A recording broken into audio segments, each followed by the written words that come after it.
We identified three main pillars to structure our digital transformation. One is win the consumer. Second is easier and more agile ways to work. Three, gain operational efficiencies. There's also three enablers for this. One is change management.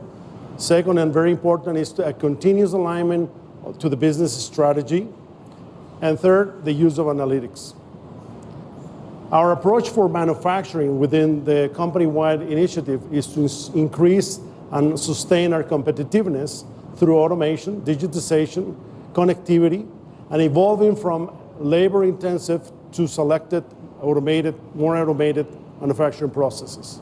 We will use flexible automation, digitization, and visual factories, analytics, connectivity, artificial intelligence, while being environmentally friendly and saving energy with new technologies. With the assistance of our partner, we created a roadmap, which you can see here. We have several use cases, for digitization, that my colleagues will explain.